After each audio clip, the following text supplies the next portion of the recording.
कहानी की शुरुआत फ्लोरिडा शहर से होती है, जहाँ पर हम एक छोटे से कैफ़े को देखते हैं, जिसमें एक 17 साल की लड़की लीज़ा काम करती है।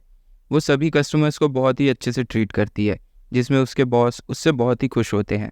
लीज़ा अपना काम खत्म करके रोज़ की तरह अपने घर जा रही है, तब हम उसके चेहरे पर एक उदासी देखने को मिलती है।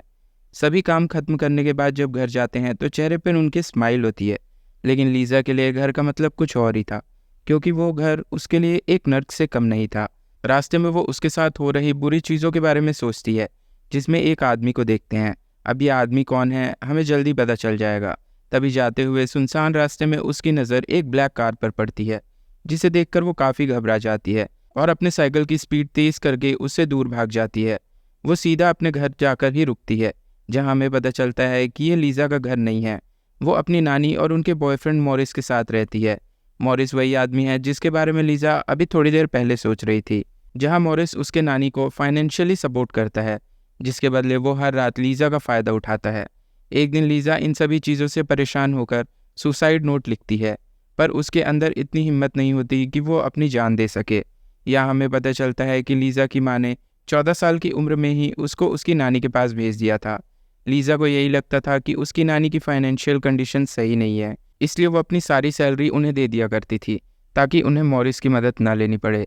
लेकिन लीज़ा के इतना करने के बावजूद भी आज तक कुछ भी नहीं बदला। अगले दिन लीज़ा अपनी छोटी बहन को कॉल करती है और वो उसे बताती है कि उसे यहाँ पर नहीं रहना है। उसे यहाँ बिल्कुल अच्छा नहीं लगता। अपनी छोटी बहन से बात करने के दौरान वो अपनी मॉम से भी बात करती है। लीज़ा के साथ हो रही जो भी घटनाएं हैं उसके बारे में लीज़ा अपनी माँ को बताती है, लेकिन उसको सुनने के बावजूद उसकी माँ कहती है, कुछ भी हो तुम्हें वहीं रहना पड़ेगा और तुम्हें अपनी नानी को सपोर्ट करना है। और ये सब कहकर उसकी माँ फ़ोन रख देती है। अब यहाँ एक बात साफ हो जाती है कि लीज़ा के साथ जो कुछ भी हो रहा था, उसकी माँ को उसके बारे में पहले से ही सब कुछ पता होता है, मगर लीज़ा की मॉम को कोई फ़र्क नहीं पड़ता। अब हम यहाँ देखते हैं कि लीज़ा की ज़िंदगी पूरी तरीके से नर्क बन चुकी थी, लेकिन क्या इससे भी बुरा और कुछ हो सकता था? अब यहाँ पर हम देखते हैं लीज़ा की ज़िंदगी में इससे भी बड़ा तूफ़ान आने वाला था, जो कि लीज़ा की ज़िंदगी को बिल्कुल झंझोर कर रख देगा। अगले दिन जब वो कैफ़े से निकलती है तो उसे रास्ते में फिर से वही ब्लैक कार दिखाई देती है, जिसको उसने पिछली रात को देखा था। इस बार वो कार उसका पीछा करने लगती है। जब वो अपने साइकिल को तेज़ी से बढ़ाती है तो वो कार भी उसके साथ साथ तेज़ी से अपनी स्पीड को बढ़ा लेती है। लीज़ा उस कार को देखते हुए ही अपनी साइकिल चला रही थी। तभी हम देखते हैं यहाँ पर पीछे से एक आदमी आता है और उसे पकड़ लेता है और उसको किडनैप करके ले जाता है। वो लीज़ा को ब्लैक रंग की कार में ले जाता है और उसके साथ बहुत गलत काम करता है। और इतना ही नहीं, उसके बाद वो उसे एक फ्लैट पर ले जाता है। जब वो आदमी उसको लेकर उस कार में आता है तो वो उसकी आंखों पर पट्टी बांध देता है, ताकि लीज़ा उसके चेहरे को ना देख पाए। जब वो लीज़ा को अपने साथ कार में ले जाने लगा तो वो नहीं जानती थी कि वो उसको कहाँ लेकर जा रहा है और वो उसके साथ अब और क्या क्या करने वाला है। वो आदमी उसे अपने साथ शहर से दूर एक सुनसान से अपार्टमेंट में ले जाता है, जहाँ पर वो उसके साथ फिर से एक बार गलत काम करता है। अब लीज़ा इस बात को तो समझ चुकी थी कि वो आदमी नहीं है, वो एक साइको किलर है। अब लीज़ा यहाँ पर सोचती है, ये सब कुछ उसके साथ कोई पहली बार नहीं हुआ है, ये सब तो उसकी नानी के घर में अक्सर ही होता रहता था। अब लीज़ा के लिए यहाँ पर सबसे इम्पोर्टेंट है कि उसको ज़िंदा रहना होगा और वो यहाँ से कैसे निकले, इसके बारे में भी वो सोचती है। अब हम लीज़ा को देखते हैं कि वो आदमी उसके साथ बहुत गलत करता है, लेकिन उसके बावजूद लीज़ा उसके साथ बहुत अच्छे से पेश आती है। वो उससे बहुत ही प्यार से बात करती है और हमेशा उसको सॉरी बोलते रहती है। लीज़ा यहाँ पर सोचती है कि उस आदमी के साथ ज़रूर किसी लड़की ने बहुत गलत किया है, तभी वो इस तरीके से साइको हो गया है। लीज़ा उस व्यक्ति से कहती है कि ज़रूर तुम्हें किसी लड़की ने धोखा दिया होगा, वरना तुम तो एक बहुत ही अच्छे इंसान हो। और लीज़ा इस तरीके से अपनी बातों में उस आदमी को मैनिपुलेट कर लेती है। वो आदमी उसकी बातों में आ जाता है। दूसरी ओर हम देखते हैं कि लीज़ा की नानी उसके घर ना आने पर एक मिसिंग रिपोर्ट लिखवाने जाती है, जहां पुलिस अपनी इन्वेस्टिगेशन शुरू कर देती है। पुलिस सबसे पहले लीज़ा की माँ के पास जाती है, तो वहां पर उसकी माँ कहती है वो अपने बॉयफ्रेंड के साथ ही भाग गई होगी। ये सब सुनकर पुलिस के ऑफिसर वहां से जाने लगते हैं। तभी उसकी छोटी बहन उनसे कहती है कि मेरी बहन ऐसी नहीं है, वो कभी भी नहीं भाग सकती, ज़रूर उसके साथ कुछ गलत हुआ है, प्लीज़ मेरी बहन की मदद करो, वो बहुत ही बड़ी मुसीबत में है। दूसरी तरफ हम देखते हैं पुलिस उस कैफ़े पर जाती है जहाँ पर लीज़ा काम करती थी, और वहाँ पर उसका मालिक भी यही बताता है कि लीज़ा एक बहुत ही अच्छी लड़की है और बहुत मेहनती लड़की है, वो कभी भी भाग नहीं सकती। अब सीन शिफ्ट होता है उसी अपार्टमेंट में जहाँ पर लीज़ा बंद रहती है। यहाँ हम देखते हैं कि लीज़ा की आंखों पर पट्टी बंधी है। उसके बावजूद लीज़ा वहाँ की चीज़ों को समझने की कोशिश कर रही थी और सारी चीज़ें अपने माइंड में सेट कर रही होती है। जब वो आदमी उसके पास जाता है तो वो उससे बात करने की कोशिश करती है और यहाँ पर हम देखते हैं कि लीज़ा समझ जाती है कि वो आदमी दिमागी रूप से बहुत कमज़ोर है। वो उसके चेहरे को बार बार छूती है ताकि उसको ये आइडिया लग सके कि वो आदमी आखिर में दिखता कैसा है। लीज़ा उस आदमी की बार बार तारीफ़ करती है कि वो एक बहुत ही अच्छा इंसान है। लीज़ा ये सब उससे इसलिए कह रही थी ताकि वो उस आदमी का भरोसा जीत सके। यहाँ पर लीज़ा उस आदमी को अपने बीमार पिता की झूठी स्टोरी भी बताती है। वो उसे बताती है कि उसके पिता के अलावा उसका इस दुनिया में कोई नहीं है और वो भी बहुत बीमार है। वो ये सब इसलिए बताती है ताकि उस आदमी से उसको थोड़ी बहुत हमदर्दी मिल सके और वो आदमी उस पर रहम खाकर उसे छोड़ दे। लेकिन वो आदमी लीज़ा की बातों में इतनी जल्दी तो नहीं आने वाला था। लेकिन एक पॉइंट पर आकर के वो लीज़ा के हाथों को खोल देता है। यहाँ पर हम देखते हैं कि लीज़ा इतना तो समझ गई थी कि उसके गलत कदम उठाने पर वो आदमी लीज़ा को शूट भी कर सकता था, क्योंकि वो आदमी लीज़ा के साथ में 24 घंटे रहता था। अब लीज़ा अपनी मौजूदगी का सबूत उस घर में धीरे धीरे करके छोड़ना शुरू कर देती है। वो अपने हेयरपिन्स को निकाल कर उसके बेड के नीचे फेंक देती है। उसके बाद वो बाथरूम जाने का बहाना करती है, जहाँ पर सामने लगे मिरर पर अपने फिंगरप्रिंट्स भी बना देती है और वहाँ बाथरूम में रखा हुआ एक जोड़ी शूज़ भी उसको नज़र आता है, जिसका कलर वो अच्छे से याद कर लेती है। लीज़ा ये सब काम कर ही रही थी, तभी वो आदमी समझ जाता है कि लीज़ा ने बाथरूम में खुद को बंद कर लिया है। इसलिए वो गेट को फोर्सफुली खोलकर अंदर चला जाता है। लेकिन लीज़ा यहाँ पर नॉर्मल रिएक्ट करती है। वो यहाँ पर उसके साथ ऐसा प्रिटेंड करती है कि उसे उसकी बहुत ज़्यादा फिक्र है। एक रात जब वो आदमी सो रहा होता है, तब वो चुपचाप उठकर उसके फ़ोन से कॉल लगाने की कोशिश करती है। जब वो वहाँ पहले दिन आई थी तभी उसको ये अंदाज़ा हो गया था कि इस घर में एक टेलीफोन है। लेकिन इससे पहले वो कॉल लगा पाती वो आदमी जग जाता है और वो लीज़ा को पकड़ लेता है। वो आदमी लीज़ा से कहता है कि तुम बहुत ज़्यादा चालाकी दिखा रही हो। यहाँ पर हम देखते हैं कि वो आदमी बहुत ज़्यादा वायलेंट हो चुका था।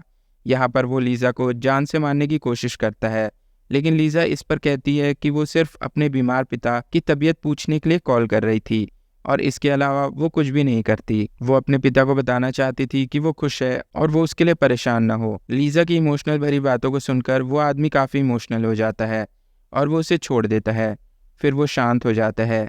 ऐसी कंडीशन में उसकी बहन की कही हुई बातें लीज़ा को याद आती हैं। उसकी छोटी बहन ने उससे कहा था, चाहे कोई भी हालात हो, लेकिन कभी भी आप गिव अप मत करना। एक दिन जब वो आदमी लीज़ा के क्लोज आता है, तब लीज़ा उससे कहती है कि अगर तुम मुझे छोड़ दोगे तो भी मैं कभी किसी से कुछ नहीं कहूँगी और मैं तुम्हारी गर्लफ्रेंड अपनी मर्जी से बन जाऊँगी। मैं कभी भी तुम्हें छोड़कर कहीं नहीं जाऊँगी, तुम्हारा ख्याल रखूँगी, तुम्हारे साथ में रहूँगी। ये सारी बातें सुनकर वो पागल आदमी लीज़ा से बहुत ज़्यादा इम्प्रेस हो जाता है और उसे छोड़ने के लिए भी तैयार हो जाता है। वहीं दूसरी तरफ हम देखते हैं फ्लोरिडा पुलिस डिपार्टमेंट में एक सीरियल किलर के बारे में पता चलता है, जिसने पिछले 6 महीने में कई लड़कियों को जान से मारा था। वो आदमी भी इस न्यूज़ को देख रहा होता है और तभी वो सोचता है कि यही सही समय है लीज़ा को छोड़ने का, क्योंकि पुलिस तो इतने बड़े केस को सॉल्व करने में बिजी है और वो इस वक्त इस छोटे से केस के बारे में कभी ध्यान नहीं देगी। और वैसे भी लीज़ा ने तो उसे देखा ही नहीं है जिससे कि वो उसे पहचान सके। और यही सब सोचकर वो आदमी लीज़ा को उसी कार में बिठाता है और एक सुनसान जगह पर लेकर जाता है। इस सुनसान जगह पर आने के बाद फिर से वो आदमी अपना माइंड को चेंज कर लेता है और यहाँ पर वो लीज़ा को शूट करने की सोच ही रहा था। लेकिन इस पर लीज़ा उससे कहती है, मैं तुम्हारी गर्लफ्रेंड बनना चाहती हूँ, मैं तुम्हारा ख्याल रखना चाहती हूँ, मैं तुम्हारे साथ रहना चाहती हूँ, प्लीज़ मुझे मत मारो। वो साइको आदमी लीज़ा की उन बातों से पिघल जाता है। तभी वो लीज़ा से कहता है, ठीक है, लेकिन अगर पुलिस तुमसे पूछे तो तुम बताना कि मैं एक काला और छोटे हाइट वाला आदमी हूँ। और इतना बोलकर वो उसे वहीं छोड़कर चला जाता है। लीज़ा भी वहाँ से भागती हुई अपने घर को चले जाती है, जहाँ वो अपनी नानी से बताती है कि एक आदमी ने उसे किडनैप कर लिया था, लेकिन यहाँ पर उसकी बातों पर कोई यकीन नहीं करता। अब यहाँ पर हम देखते हैं कि लीज़ा की नानी पुलिस में कंप्लेंट दर्ज कराई थी, तो यहाँ पर वो पुलिस को कॉल करके बताती है कि लीज़ा वापस आ गई है। उसकी नानी को लगता था कि पुलिस भी लीज़ा की बातों पर यकीन नहीं करेगी, लेकिन वहाँ पर इंस्पेक्टर लीज़ा से एक बार बात करना चाहता था। पुलिस ऑफिसर जानना चाहते थे कि आखिर लीज़ा के साथ में हुआ क्या था। लीज़ा यहाँ पर अपने साथ हुई घटनाओं के बारे में बताती है, लेकिन यहाँ पर हम देखते हैं कि कोई भी उसकी बातों पर यकीन नहीं कर रहा था। उन सबका यही कहना था कि अगर उनके साथ में और कुछ भी गलत हुआ है तो उसकी बॉडी पर कोई निशान क्यों नहीं है। और यदि उसके हाथ पांव खुले हुए थे तो उसने वहां से भागने की कोशिश क्यों नहीं की, या फिर वो चिल्लाई क्यों नहीं। पर लीजा उन लोगों को बताती है कि वो आदमी पूरा का पूरा साइको और मेंटल था। उसके पास एक गन भी थी जिससे वो मुझे बार बार मारने की धमकी देता था, इसलिए उसने ऐसा कुछ भी नहीं किया, वरना वो आदमी उसको शूट कर सकता था।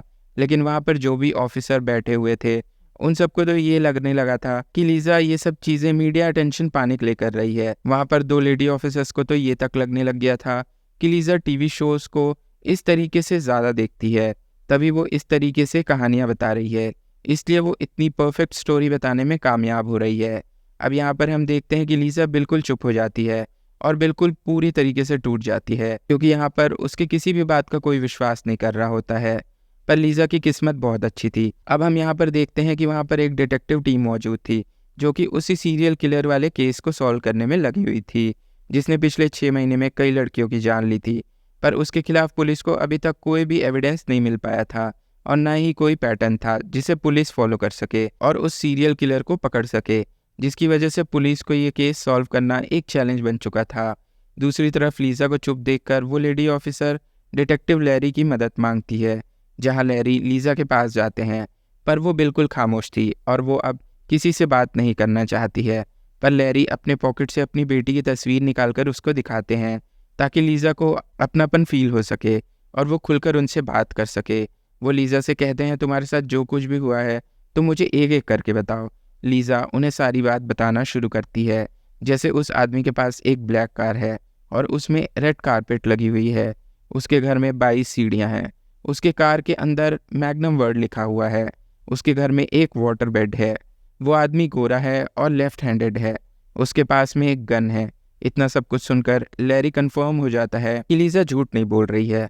वो फौरन लीजा के केस पर इन्वेस्टिगेशन चालू करने के लिए कहते हैं। पर जब हिप्नोसिस की बारी आती है तो परमिशन के लिए उसके घर पर कॉल किया जाता है, जहां मॉरिस उसका फादर बनकर बात करता है और वो इस चीज़ के लिए साफ साफ इनकार कर देता है, जिस पर लैरी सोचता है कि कैसे पिता है जिन्हें अपनी बेटी की बिल्कुल भी परवाह नहीं है। वो लीजा से मॉरिस के बारे में पूछते हैं कि वो आखिर ऐसा क्यों है। लीजा हार कर मॉरिस की सच्चाई भी लैरी को बता देती है। वो तुरंत लीजा की नानी के घर पर जाते हैं और वहाँ पर वो मॉरिस को भी अरेस्ट कर लेते हैं। अब हम देखते हैं कि लीजा के इस केस को पूरी टीम बहुत ही अच्छे से इन्वेस्टिगेट कर रही थी। लीजा के द्वारा बताए गए सारे डिटेल्स लैरी के दिमाग में घूम रहे थे। वो सिर्फ एक ही बात को सोच रहा था कि कहीं वो किडनैपर ही सीरियल किलर तो नहीं है, क्योंकि सारे पॉइंट्स उस सीरियल किलर से बिल्कुल मैच कर रहे थे। और ये सब कंफर्म करने के लिए वो लीजा के कपड़ों को फॉरेंसिक लैब में भेजते हैं और जब फॉरेंसिक रिपोर्ट आती है एकदम कंफर्म हो जाता है कि यही वो सीरियल किलर है। लैरी अब लीजा को लेकर वहीं जाते हैं जहाँ पर लीजा को वो आदमी छोड़कर गया था। लीजा लैरी की कार में बैठ जाती है और अपनी आंखें बंद करके वही सब रिपीट करती है जो उसने उस रात को फील किया था। लीजा लैरी को लेकर उस गैस स्टेशन जाती है जहाँ पर उस आदमी ने गैस भरवाई थी। पुलिस उस गैस स्टेशन के कैमरे को चेक करती है जहाँ उनके हाथ एक बहुत ही बड़ा सबूत लगता है। लीजा ने जैसा स्केच उस किडनैपर का बनवाया था बिल्कुल वैसा ही चेहरा उसे सीसीटीवी कैमरे में दिखने को मिलता है। उस आदमी का पोस्टर बनवाए जाते हैं और जगह जगह पर लगवाए जाते हैं। अब पुलिस उस आदमी को ट्रैक करना भी शुरू कर देती है और इत्तेफाक से कुछ टाइम के बाद ही वो आदमी एक पुलिस को दिख भी जाता है। वो उस आदमी के पास जाते हैं और बोलते हैं, सर हमारे पास एक कार की चोरी की रिपोर्ट आई है और हमें आपके कार की फ़ोटो लेनी है। वो कार के बाहर से ही उस आदमी की फ़ोटो खींच लेते हैं और उसे जाने देते हैं। लीजा को फ़ोटो दिखाने के बाद में वो उस आदमी को पहचान जाती है और वो कंफर्म कर देती है कि यही वो किडनैपर है, जिसके तुरंत बाद पुलिस उस आदमी के घर पहुंच जाती है और उन्हें वहां पर 22 सीढ़ियाँ भी मिलती हैं और घर के अंदर जाने पर उन्हें लीजा द्वारा फेंकी गई क्लिप भी मिलती है और लीजा के फिंगरप्रिंट्स भी मिलते हैं जो कि लीजा ने जानबूझकर वहां पर छोड़े थे।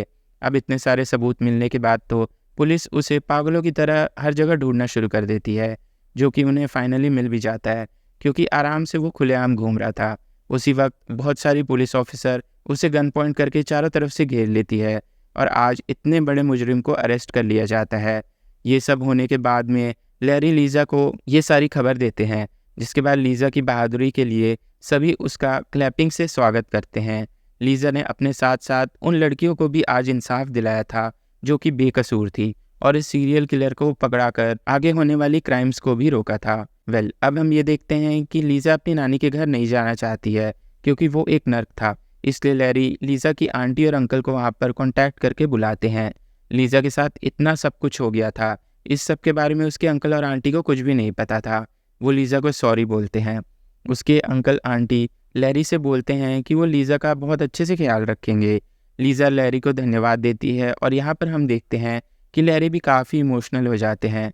कुछ समय के बाद लीज़ा अपनी मॉम को एक लेटर लिखती है, जिसमें वो लिखती है कि मॉम, आप हमेशा से कहती थी कि मैं एक अच्छी लाइफ डिज़र्व नहीं करती, लेकिन मॉम आप गलत थी। और वो अपनी मॉम को हमेशा के लिए गुड बाय लिख देती है। और अब हम यहाँ देखते हैं कि उसकी मम्मी को भी रियलाइज़ हो गया था कि उसने बहुत गलत किया था। अब लीज़ा के पास उसकी अपनी फैमिली थी, जिस फैमिली के लिए वो हमेशा तरसती थी। आज हम देखते हैं कि लीज़ा के पास सब कुछ था और अंत में हम ये भी देखते हैं कि वो सीरियल किलर जिसका नाम बो था, उसको उम्र कैद की सज़ा सुनाई जाती है। और हमें कुछ सालों के बाद लीज़ा को दिखाया जाता है, जो कि आज एक पुलिस ऑफिसर बन चुकी थी। और ये कहानी यहीं पर ख़त्म होती है। Thank you for watching.